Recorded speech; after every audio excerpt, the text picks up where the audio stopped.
नमस्कार दोस्तों, स्वागत है आप सभी का अपने अपने YouTube चैनल मैथ्स अकेडमी पर। दोस्तों, हमारी चल रही थी रीजनिंग की प्रैक्टिस सेट। उसके अंदर हमने कर लिए थे काफ़ी सारे टॉपिक कंप्लीट, काफ़ी सारे हमारे प्रैक्टिस सेट है वो कंप्लीट हो गए थे। और हर जो भी हमारा कंपटीशन एग्ज़ाम है आने वाला, जिसके अंदर आती है रीजनिंग, उससे संबंधित है। तो ये कंपटीशन एग्ज़ाम के लिए आपके लिए सीरीज़ बहुत इंपॉर्टेंट रहने वाली है, क्योंकि हम हर टॉपिक से जो भी आपके एग्ज़ाम से मोस्ट प्रोबेबली पूछे जाते हैं, हर एक क्वेश्चन पुटअप करने की इसमें कोशिश करते हैं। यदि आपको किसी भी क्वेश्चन में या किसी अदर टॉपिक में कोई भी समस्या हो तो आप हमें कमेंट बॉक्स में पूछ भी सकते हैं। हम अगले ही वीडियो में उसका जानकारी देने का प्रयास करेंगे। चलेगा, हम शुरू करते हैं। आज का हमारा क्वेश्चन नंबर 1 देखिएगा क्या रहने वाला है। देखिएगा, पहले आप इन्हें खुद सॉल्व कीजिएगा, देन आप इसका सॉल्यूशन देखिएगा, इससे आपकी ज़्यादा अच्छे से प्रैक्टिस हो पाएगी। चलिएगा, क्वेश्चन नंबर 1 देखिएगा। दी गई आकृति में, देखिएगा, दी गई आकृति में कितने त्रिभुज हैं। देखिएगा, ये क्वेश्चन हमारा दूसरी बार रिपीट हुआ है, पहले भी ये क्वेश्चन ऐसा हमने आपको सॉल्व करवाया है। तो देखिएगा, इस प्रकार का जो हमारा बॉक्स हो, अर्थात चतुर्भुज हो या फिर वर्ग हो या आयत हो, उसको इस तरीके से क्रॉस की कोई 2 लाइनें काटे और एक बीच में प्लस की 2 लाइनें काटे। तो इस प्रकार की आकृति में हमने आपको काउंट करना सिखाया था। त्रिभुज कितने होते हैं? 1 2 3 4 5 6 7 8, 8 खाने हैं, अर्थात 8 दूनी 16 इसमें त्रिभुज होंगे। आपको काउंट करने की कतई आवश्यकता नहीं, आपको केवल ये मेथड पता होना चाहिए कि 2 गुनी त्रिभुज इसमें होते हैं। इसी प्रकार से जो आपको दिया गया है वो देखिएगा, इसमें भी कुछ इसी प्रकार का ये बीच में वर्ग दिया गया है। इसको देखिएगा, एक तो ये प्लस वाली लाइन काटती है, एक ये क्रॉस वाली लाइन काटती है। तो इसको हम किस प्रकार से काउंट करेंगे, इसमें भी हम कैसे करेंगे फ्रेंड्स, इसमें भी हम इनको खानों को गिन लेते हैं। देखिएगा, चलिएगा, खाने गिनते हैं। तो 1 2 3 4 5 6 7 8, तो 8 दूनी 16, मतलब कि खानों का 2 गुने इसमें त्रिभुज हो जाएंगे। बीच वाले में केवल अभी और भी बाकी हैं, तो 16 हमारे 16 तो इतने हो गए। देखिएगा, ऑप्शन में 16 भी है, लेकिन आपको 16 नहीं करना है, क्योंकि 16 तो हमारे केवल बीच में ही हो गए हैं।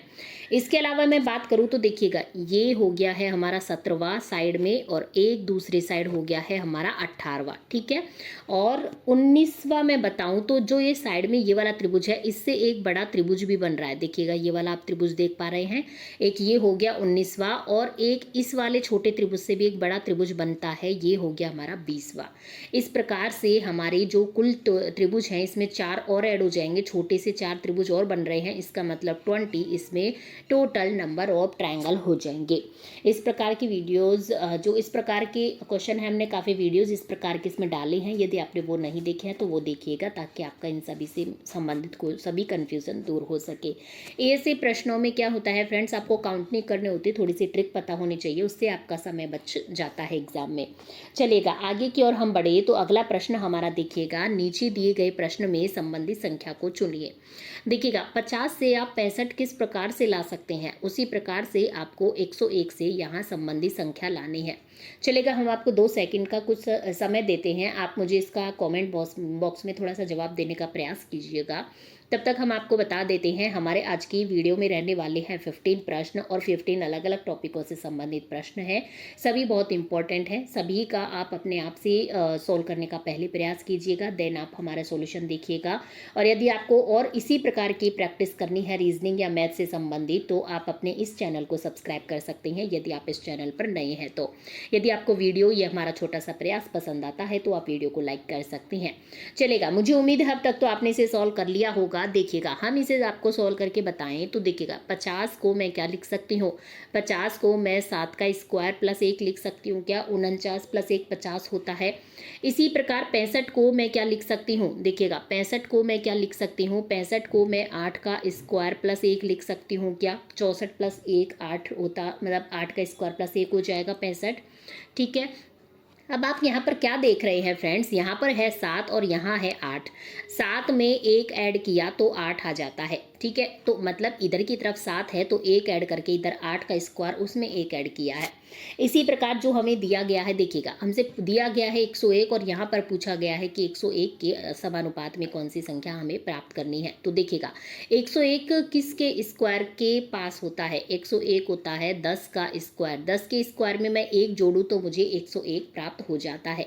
अब देखिएगा यहाँ पर मुझे 7 में 1 जोड़ा तो 8 प्राप्त हुआ, तो 10 में मैं 1 जोड़ के यहाँ पर लिखूँ तो मुझे क्या प्राप्त होगा 11। मतलब कि 11 का स्क्वायर प्लस 1 मुझे इधर की तरफ लिखना है। तो 11 का स्क्वायर कितना होता है हम थोड़ा ऊपर बता देते हैं। देखिएगा 121 11 का स्क्वायर हो जाएगा प्लस 1 इजिकल टू 122। 122 मुझे प्राप्त होता है, जो कि दिया गया है हमारे ऑप्शन नंबर सी में, अर्थात ऑप्शन नंबर सी इसका एकदम सही जवाब हो जाता है। मुझे पूरी उम्मीद है आपको समझ में आ गया होगा। किसी भी प्रश्न में समझने में कोई समस्या हो तो आप कमेंट बॉक्स में हमसे पूछ भी सकते हैं। चलेगा आगे प्रश्न की ओर हम बढ़े तो नीचे दिए गए प्रश्न में लुप्त संख्या ज्ञात करें। देखिएगा लुप्त संख्या वाले प्रश्न हो जाए तो बहुत इजी है, ना हो तो बहुत टफ है। तो मुझे पूरी उम्मीद है आप इसे पहले सॉल्व करेंगे तो आपसे एक बार में ही सॉल्व हो जाएगा। आप कमेंट बॉक्स में हमें जवाब भी दे सकते हैं। चलिएगा हम देखते हैं। देखिएगा हमको 6 8 5 2 से 38 किस प्रकार लाएं। अब यहाँ पर उसी प्रोसेस से 4 13 3 12 से यहाँ पर संख्या हमें ज्ञात करनी है। उसी प्रोसेस से 5 8 4 10 से यहाँ पर 18 प्राप्त किया गया है। तो चलेगा हमें ये ज्ञात करना है कि 6 5 8 2 से पहले हम 32 किस प्रकार से लेकर आए। तो देखिएगा यदि मैं कर दूं 6 और 8 को मल्टीप्लाई तो मुझे कितना प्राप्त होता है 8 छिंग 48 प्राप्त होता है। अब 48 से 38 में कितना माइनस करूं कि 38 प्राप्त हो जाए 10 माइनस करूंगी तो हो जाएगा, जो कि मुझे 5 गुणा 2 करने पर प्राप्त होता है। मतलब 5 गुणा 2 मैं इसमें से माइनस कर दूं तो 5 दूनी 10, इसका मतलब मुझे 38 बहुत इजीली यहाँ पर प्राप्त हो गया है। चलेगा लास्ट वाला इसको भी मैं चेक कर लेती हूँ। देखिएगा 10 गुणा 5 करती हूँ तो मुझे कितना प्राप्त होता है फ्रेंड्स 50 प्राप्त होता है। इसमें से मैं माइनस कर देती हूँ 8 गुणा 4 को, तो 8 चौक कितना होता है 32 होता है। इसको मैं माइनस करूँ तो मुझे कितना प्राप्त होता है फ्रेंड्स 18 प्राप्त होता है, जो कि बीच में 18 ही हमारे दिया गया है। चलिएगा अब जो हमसे पूछा गया है उसकी हम चर्चा कर लेते हैं। तो 12 गुणा 4 में करती हूँ तो देखिएगा 12 चौक क्या होता है 48 होता है, और मैं इसमें से माइनस करना होगा मुझे 13 गुणा 3 करके 13 3 39 होता है। तो 39 को मैं इसमें से माइनस कर दूँ तो मुझे कितना प्राप्त होता है, मुझे प्राप्त होता है फ्रेंड्स 9। कितना प्राप्त होता है फ्रेंड्स मुझे 9 प्राप्त होता है, जो कि हमारे दिया गया है कौन से ऑप्शन में दिया गया है, ऑप्शन नंबर ए में हमें दिया गया है। ठीक है फ्रेंड्स, मुझे पूरी उम्मीद है आपको समझ में आ गया होगा। ठीक है चलेगा आगे की ओर हम बढ़ते हैं अगले प्रश्न की ओर। देखिएगा यदि एक विशेष कूट भाषा में टाइगर को इसके रूप में लिखा जाता है और उसी भाषा में प्यूमा को इसके रूप से लिखा जाता है, तो देखिएगा पैंथर को कैसे लिखा जाएगा। पहले हमें ये फाइंड आउट करना होगा कि टाइगर को आखिर ये कैसे लिखा है। तो देखिएगा हम यहाँ पर लिखते हैं TIGER। पहले आपको इनका अल्फ़ाबेट में नंबर पता होनी चाहिए। नंबरिंग पता होगा तो आप बहुत इजीली इनको सॉल्व कर पाएंगे, वरना आप लास्ट में लिख सकते हैं। देखिएगा टी का जो नंबर होता है, टी का नंबर क्या होता है फ्रेंड्स, टी का नंबर होता है 20। आई के नंबर की मैं बात करूँ तो आई का नंबर होता है 9। जी के नंबर की बात करूँ तो इसका नंबर होता है 7। और ई के नंबर की मैं बात करूँ तो ये आता है अल्फ़ाबेट में 5वें नंबर पर। आर की मैं बात करूँ तो ये आता है हमारे कौन से नंबर पर, 18 नंबर पर। अब आप देख पा रहे हैं जो हमें यहाँ पर दिया गया है 20 97 5 18, ये संख्या हमें यहाँ पर प्राप्त हो गई है। अर्थात ये केवल इनके अल्फ़ाबेट में नंबरिंग लिखी हुई है और कुछ भी नहीं किया हुआ है। इसी प्रकार से चलिएगा हम प्यूमा को भी एक बार चेकआउट कर लेते हैं। देखिएगा कहीं प्यूमा में तो कुछ और नहीं कर रखा है। देखिएगा पी का जो नंबरिंग होता है 16 नंबर पर आता है। यू की नंबरिंग की मैं बात करूँ तो 21 नंबर पर आता है। एम की मैं बात करूँ तो 13 नंबर पर आता है। और ए की मैं बात करूँ तो 1 नंबर पर आता है। 16 21 13 1 दिया है क्या, बिल्कुल यहाँ पर यही नंबर दिया है। इसका मतलब हम सही मेथड को फॉलो कर रहे हैं। अब देखिएगा हमें जो पैंथर दिया गया है इसकी हम बात कर लेते हैं। देखिएगा पी कौन से नंबर पर आता है, 16 नंबर पर आता है। और मैं बात करूं ए की तो ए आता है हमारे 1 नंबर पर। एन की मैं बात करूं तो एन आता है 14 नंबर पर। टी की मैं बात करूं तो टी आता है हमारे 20 नंबर पर। एच की मैं बात करूं तो 8वें नंबर पर आता है। ई की मैं बात करूं तो 5वें नंबर पर आता है। ABCDE ठीक है। आर की मैं बात करती हूँ तो आर आता है 18 नंबर पर। अब देखिएगा 16 1 14 20 8 5 18 इस प्रकार की जो नंबरिंग दी गई है हमें ऑप्शन नंबर सी में दी गई है। अर्थात ऑप्शन नंबर सी हमारा एकदम सही जवाब इसका हो जाता है। चलिएगा अगले प्रश्न की ओर हम बढ़ते हैं। अगला प्रश्न है प्रश्न नंबर 5।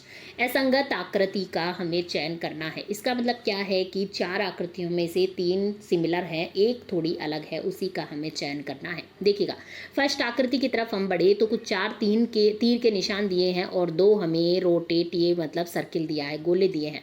आगे हम ऑप्शन नंबर बी की तरफ बढ़े तो ये कुछ तीर के निशान है और ये 2 गोले दिए हैं आमने सामने।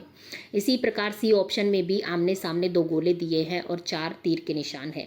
लेकिन ऑप्शन नंबर डी में क्या है कि एक ही गोले का निशान है, 2 नहीं है। इसका मतलब ये सबसे अलग हो जाएगा, अर्थात ऑप्शन नंबर डी हमारा सही जवाब हो जाएगा। बाकी जो ए बी सी ये ऑप्शन हमारे लगभग सिमिलर है। चलिएगा आगे की ओर मैं बढ़ूँ तो अगला प्रश्न आता है मेंढक, बिल्ली, कुत्ता, इनको हमको वैनारिक के द्वारा दर्शाना है।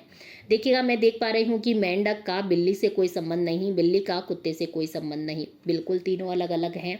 इसका मतलब इस प्रकार का जो वैनारिक दिया गया है ऑप्शन नंबर बी एकदम इसका सही जवाब हो जाता है। अगले प्रश्न की ओर मैं बढ़ूँ तो आता है प्रश्न नंबर 7। देखिएगा प्रश्न चित्र में 5 चित्र दिए गए हैं जो एक आधार पर एक श्रेणी बनाते हैं। उसी को ध्यान में रखकर उत्तर चित्र में अगला चित्र हमें चुनना है। देखिएगा ये एक तीर का चिन्ह है, इसे यदि मैं 90 डिग्री एंगल पर कर दूं तो मुझे ये प्राप्त हो जाता है। ये जो तीर के चिन्ह है इनको मैंने 90 डिग्री एंगल पर घुमा दिया तो मुझे ये प्राप्त हो गया। इसका मतलब 3 तीर के चिन्हों को भी मुझे 90 डिग्री एंगल पर घुमाना होगा। तो इनको यदि मैं 90 डिग्री एंगल पर घुमाती हूँ तो मुझे प्राप्त होता है ऑप्शन नंबर डी। कुछ इस प्रकार से ये घूम जाएंगे, ठीक है, कुछ इस प्रकार से ये घूम जाएंगे, इस प्रकार से ये आपको ध्यान रखना है। चलिएगा अगले प्रश्न की ओर हम बढ़ते हैं। अगला प्रश्न आता है हमारा प्रश्न नंबर 8। देखिएगा श्रृंखला वाला प्रश्न है, नीचे दिए गए श्रृंखला को पूरा करें। 48 है, 24 है, 96 है, 48 है, 192 है। ये क्या चक्कर है, यहाँ भी 48, यहाँ भी 48, एक छोटा एक बड़ा। चलिएगा हम आपको बताते हैं कि ये चक्कर क्या है।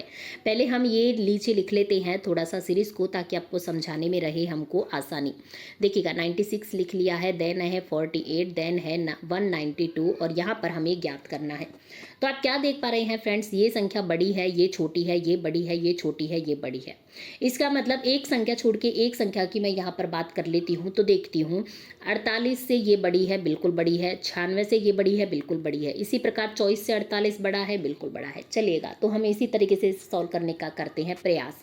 देखिएगा 48 को मैं गुणा 2 कर दूँ तो मुझे 96 प्राप्त हो जाता है, ठीक है। अब 96 को मैं कितना गुणा कर दूँ, 96 को वापस से 2 से मल्टीप्लाई कर दूँ तो मुझे 192 अर्थात 192 प्राप्त हो जाता है।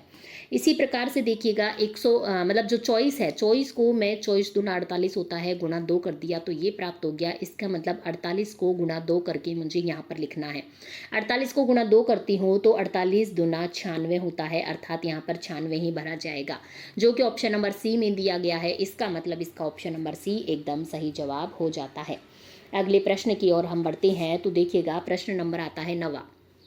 दिए गए शब्दों को अर्थपूर्ण क्रम में व्यवस्थित करें और नीचे दिए गए विकल्पों से उपयुक्त क्रम का हमें करना है चयन। देखिएगा वर्षा दी है, मानसून दिया है, बचाव दिया है, बाढ़ दिया है, आश्रय दिया है, राहत दी है। तो देखिएगा राहत से आपको याद आ रहा है सबसे लास्ट में मिलेगी राहत, तो मतलब 6 तो सबसे लास्ट में आएगा, लेकिन ए बी सी डी चारों ही ऑप्शन में लास्ट में 6 है। तो चलिए ये ट्रिक तो हमारी एकदम फेल हो चुकी है। चलिएगा सबसे पहले हमारा आता है मानसून। सबसे पहले क्या आता है फ्रेंड्स, हमारा मानसून आता है। मानसून आता है तो हमारी बारिश होती है झमाझम, जो कि हमारे इस मौसम में हो रही है। आगे मैं बात करूँ तो इससे क्या आ सकती है, बाढ़ आ सकती है। बारिश में तो बाढ़ आएगी, बिना बारिश के तो बाढ़ आना संभव ही नहीं। तो देखिएगा बाढ़ आ गई है, बाढ़ आने के बाद हम क्या करते हैं, बाढ़ आने के बाद हम बचाव करते हैं। बचाव करने के बाद क्या करते हैं, बचाव करने के बाद आश्रय दिया जाता है, उससे हमको मिलती है। आश्रय के बाद राहत दी जाती है, राहत मिलती है। मतलब 2 1 4 3 5 6 इसका सही क्रम हो जाता है, जो कि हमें दिया गया है ऑप्शन नंबर बी में, अर्थात ऑप्शन नंबर बी इसका एकदम सही जवाब हो जाता है। अगले प्रश्न की ओर मैं बढ़ूँ तो देखिएगा अगला प्रश्न क्या कहता है। बी का भाई ए है, ए की माँ सी है, डी की पोती बी है, ए का पुत्र एफ है, तो बताइए एफ का डी से क्या संबंध है। ब्लड रिलेशन वाले प्रश्न हैं, हर एग्जाम में लगभग पूछे जाते हैं, बहुत इंपॉर्टेंट हैं। चलिए देखते हैं हम। बी का भाई ए है तो सबसे पहले हमने बना दिया बी, इसका भाई है ए, बी का भाई ए है, मतलब कि इसका जेंडर दिया है प्लस हो गया, बी का हमको कोई जेंडर नहीं दिया अभी तक। फिर है ए की माँ सी है, ए की जो माँ है वो कौन है, सी है, मतलब इसका जेंडर दिया है, माइनस कर दिया। डी की पोती बी है, डी की पोती बी है, जो बी है ना ये पोती है, इसका मतलब ये जेंडर तो माइनस हो गया। और ये क्या है, डी की पोती है, ये तो मतलब और एक स्टेज ऊपर चला गया, ये डी की क्या है, पोती। चलिए हम लिख लेते हैं, ये क्या है भाई साहब, पोती है, ये पोती हो गई है। आगे मैं बात करूँ तो देखिए आगे क्या कहता है, ये ए का पुत्र एफ है। अब ए का जो पुत्र है वो कौन है, एफ है, ये पुत्र हो गया है। तो बताइए एफ का डी से क्या संबंध है। तो देखिएगा मैं आपको बताऊं, एफ का डी से संबंध पूछा है, एफ का डी से संबंध पूछा है किसने, इसने, ठीक है। तो देखिएगा डी क्या है, डी की जो पोती है वो कौन है, बी है, और बी का भाई ए है, ठीक है। मतलब जो ये है ए इसका पोता हो गया, डी का क्या हो गया, ये पोता हो गया, और पोते का बेटा क्या हो गया, परपोता हो गया। ये एफ क्या हो गया, इसका परपोता हो गया, किसका, डी का। डी से हमसे संबंध पूछा गया है, डी का ये क्या हो गया, परपोता हो गया। देखिएगा बी और ए क्या है, बहन भाई है, और डी की पोती बी है, मतलब कि ए इसका पोता हो गया है, और पोते का जो बेटा होता है वो परपोता लगता है।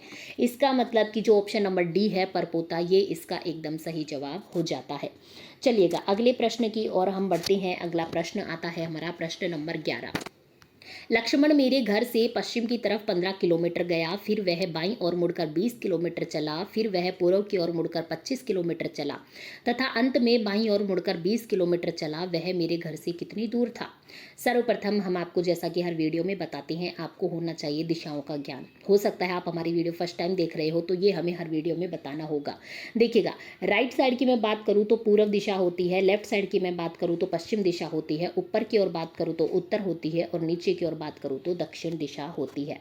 चलेगा इसके अकॉर्डिंग हम लक्ष्मण को मूव कराते हैं। देखिएगा लक्ष्मण मेरे घर से पश्चिम की तरफ 15 किलोमीटर गया, ठीक है, 15 किलोमीटर गया मेरे घर से पश्चिम की, पश्चिम इधर की तरफ होता है बाएं हाथ को। फिर वह बाईं और घूमा और 20 किलोमीटर गया, बाईं और घूम गया और 20 किलोमीटर, अच्छा ये तो 15 चला था, लिख देते हैं। फिर वह पूर्व की ओर मुड़कर 25 किलोमीटर, अब पूर्व दाएं हाथ को हो गया तो ये गया 25 किलोमीटर, ठीक है भाई, 25 किलोमीटर गया पूर्व की ओर। फिर क्या है, अंत में बाईं ओर मुड़कर 20 किलोमीटर चला, अंत में बाईं ओर मुड़ गया और फिर 20 चला, ये भी 20 है, ये भी 20 है, मतलब ये दोनों बराबर होंगे, ये भी 20 चला। तो क्या पूछा है कि वह मेरे घर से कितनी दूर था। तो देखिएगा यहाँ तो इसका घर हो गया, यहाँ से चलना प्रारंभ किया, यहाँ पर पहुँच गया, तो ये वाली दूरी हमसे पूछी गई है। तो आप देख पा रहे हैं ये पूरी दूरी कितनी है फ्रेंड्स, 25 है। 25 में से ये वाली 15 मैंने माइनस कर दी, तो मुझे ये कितनी प्राप्त होगी, 25 माइनस 15, इसका मतलब ये कितनी हो जाएगी हमारी, 10 किलोमीटर। अर्थात ये कितना किलोमीटर चल लिया है, 10 किलोमीटर दूर पहुंच गया है मेरे घर से। इसका मतलब ऑप्शन नंबर बी 10 किलोमीटर इसका एकदम सही जवाब हो जाता है। चलिएगा अगले प्रश्न की ओर हम बढ़े। तो अगला प्रश्न हमारा क्या कहता है, नीचे दिए गए अक्षर श्रृंखला को पूरा करें। देखिए फ्रेंड्स दिखते तो बहुत इजी प्रश्न है, लेकिन हम मोस्ट प्रोबेबली इन्हीं में अटक जाते हैं। आपका जो इजी प्रश्न है वो गलत नहीं होना चाहिए, बाकी जो टफ है, जो नहीं आते, वो तो किसी को भी नहीं आते, ठीक है। चलिएगा देखते हैं हम ACFJOUBJ, फिर हमें यहाँ पर ज्ञात करना है। चलिएगा हम आपको समझाने के लिए एक दफ़ा नीचे लिख लेते हैं, ACFJOUBJ,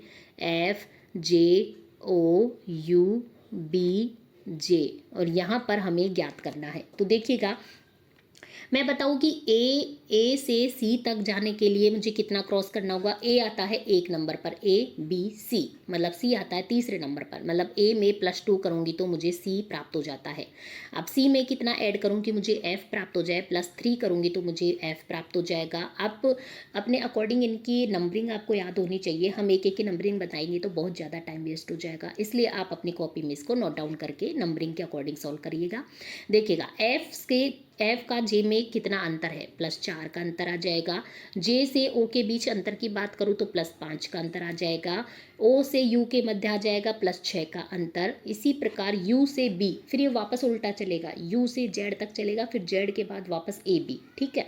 तो ये +7 का अंतर आ जाएगा। और बी से जे के मध्य कितना आ जाएगा, +8 का अंतर आ जाएगा। इसका मतलब आप देख पा रहे हैं यहाँ पर तो +9 का अंतर आएगा, और जो अगली जो हमारा अल्फ़ाबेट आएगा उसमें +10 का इसका अंतर आएगा। अब जे में प्लस 9 के अंतर की मैं बात करूँ तो मुझे क्या प्राप्त होता है, एस प्राप्त होता है, और एस में मैं प्लस 10 और जोड़ती हूँ तो मुझे सी प्राप्त होता है। जेड तक पहुँच के वापस से ए बी सी, ठीक है, सी प्राप्त होगा, मतलब एस और सी यहाँ पर भरे जाएंगे रिक्त स्थान पर, एस और सी, जो कि हमारे दिए गए हैं ऑप्शन नंबर ए में, अर्थात ऑप्शन नंबर ए इसका एकदम सही जवाब हो जाता है। चलिएगा अगले प्रश्न की ओर हम बढ़ते हैं। नीचे दिए गए प्रश्न में संबंधित अक्षरों को चुनिए। MAD अनुपात JXA समानुपात RUN अनुपात क्या आएगा यहाँ पर, ये हमको निकालना है। देखिएगा मैं बात करती हूँ पहले MAD से JXA आखिर हमने कैसे लिखा है, तभी तो हम आगे बढ़ेंगे। देखिएगा MAD से JXA मैंने कैसे लिखा है, M में से मैं -3 करती हूँ तो मुझे J प्राप्त हो जाता है, A से -3 करती हूँ तो मुझे X प्राप्त हो जाता है, और D से -3 करती हूँ तो मुझे A प्राप्त हो जाता है।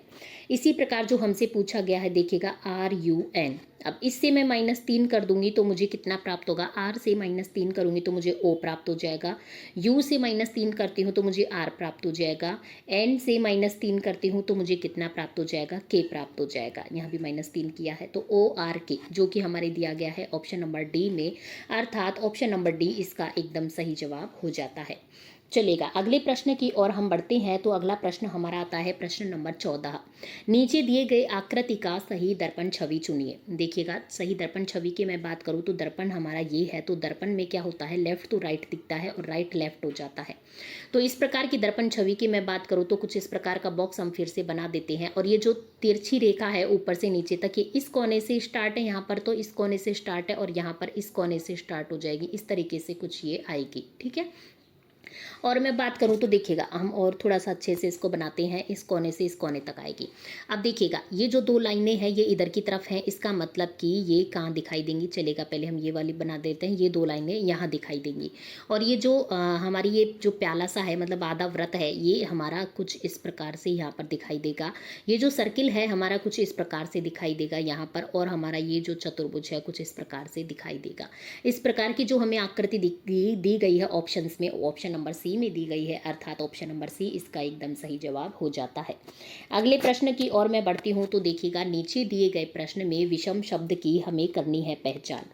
तोता दिया है, कौवा दिया है, चमगादड़ दिया है, कबूतर दिया है। देखिएगा तोता है, कौवा है, कबूतर है, हम सभी जानते हैं हमारे आसपास उड़ते रहते हैं, लेकिन चमगादड़ पक्षी वाली कैटेगरी में नहीं आता है, स्तनपायी जीव होता है। तो ऑप्शन नंबर बी इसका एकदम सही जवाब हो जाता है। ये बाकी तीनों से अलग हो जाएगा, ठीक है। जो कि हमसे पूछा गया है ऑप्शन में, क्वेश्चन में कि विषम शब्द कौन सा है, तो चमगादड़ हो जाएगा, अर्थात ऑप्शन नंबर बी इसका एकदम सही जवाब हो जाएगा, बाकी तीनों से जो मैच नहीं खाता है। तो चलिएगा फ्रेंड्स, आज की वीडियो के हमारे होते हैं 15 प्रश्न, अर्थात 15 प्रश्न कंप्लीट होते हैं। यदि आपको 15 प्रश्नों में किसी भी प्रश्न में कोई भी समस्या है तो आप हमें कमेंट बॉक्स में पूछ भी सकते हैं। अब हम आपको मिलेंगे नेक्स्ट वीडियो में नेक्स्ट नंबर ऑफ क्वेश्चंस के साथ। यदि आप हमारी वीडियो और चैनल पर नए हैं, हमारी वीडियोज़ को पहली बार देख रहे हैं, तो चैनल को सब्सक्राइब कर सकते हैं। यदि आपको इसी प्रकार की प्रैक्टिस करनी है और किसी प्रकार के प्रश्न चाहिए तो वो भी आप हमें कॉमेंट बॉक्स में बता सकते हैं, हम उसी प्रकार की प्रैक्टिस आपकी करवा देंगे। चलिएगा फ्रेंड्स, हम मिलते हैं नेक्स्ट वीडियो में, तब तक आप बने रहिए मैथ्स अकेडमी के साथ। धन्यवाद।